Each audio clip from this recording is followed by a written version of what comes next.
dû par le temps, pardonnez-moi. Merci beaucoup. Merci beaucoup, Monsieur le Président. Merci d'abord de permettre ces débats ici au Sénat. C'est particulièrement stimulant. Alors, je vais prendre du coup un petit peu le contre-pied par rapport aux propos du recteur de l'Académie de Créteil. Quand je dis le contre-pied, soyez rassurés. En fait, la table ronde à laquelle nous participons a pour thématique déconcentration et décentralisation de l'éducation nationale. Sont-elles achevées ? De toute évidence, non. Et quand je dis de toute évidence non, voilà, la réponse soit non.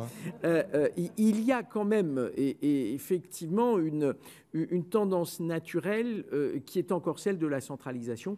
Et je rejoins pleinement les propos du sénateur Max Brisson dans le sens où on voit bien que cette maison éducation nationale, elle a un certain nombre de réflexes qui sont dans son ADN. Ça nous vient de relativement loin, mais on a l'impression que la décentralisation a assez peu concerné l'éducation nationale. Et j'en veux pour preuve, je suis élu de la ruralité. Et en fait, on rencontre un certain nombre de difficultés. Alors évidemment, ce serait faux de dire que les représentants de l'éducation nationale ne cherchent pas à dialoguer avec les élus, hein, que ce soit les DAZEN, les recteurs, évidemment, on a un échange avec eux et c'est tout à fait appréciable. Ceci étant, ce dialogue porte principalement sur, monsieur le député, je vais vous expliquer comment nous allons décliner la politique nationale sur le territoire national, sur le territoire local. Et c'est là où ça devient parfois un petit peu étonnant parce qu'on a envie de dire, mais écoutez, nous, ce qu'on aimerait tout de même, c'est qu'à un moment donné, on prenne en compte la réalité simplement territoriale parce que d'un territoire à l'autre, elle peut être différente. Et si nous n'intégrons pas cela, eh bien, nous allons à l'encontre, je dirais, d'un certain nombre de besoins.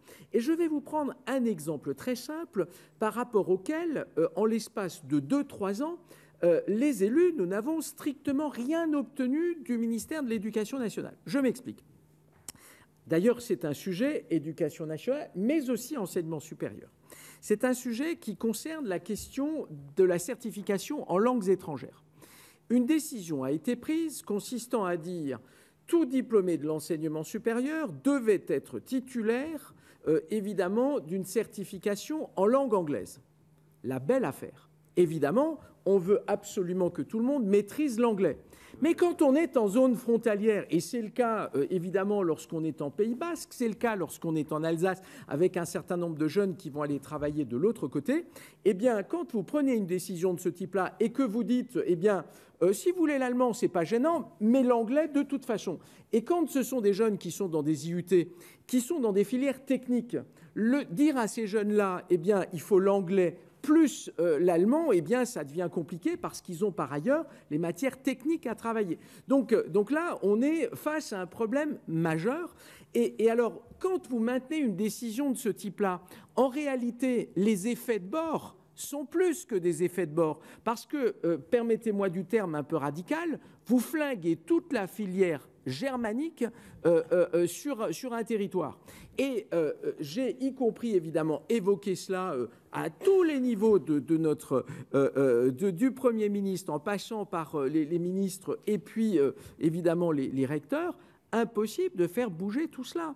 Et donc, on est dans une situation où aujourd'hui, alors que nous faisons avec les collectivités territoriales de la promotion du bilinguisme et de classes, là aussi, où l'allemand est développé, nous n'arrivons pas à l'autre bout de la chaîne à débloquer cela, ce qui nous crée une difficulté majeure. Et donc là, c'est un exemple patent où en fait on se rend compte qu'il y a là une contradiction entre des décisions dont nous pensons à certains égards qu'elles ne prennent absolument pas en compte les réalités territoriales. Et nous étions une vingtaine de parlementaires à écrire au Premier ministre.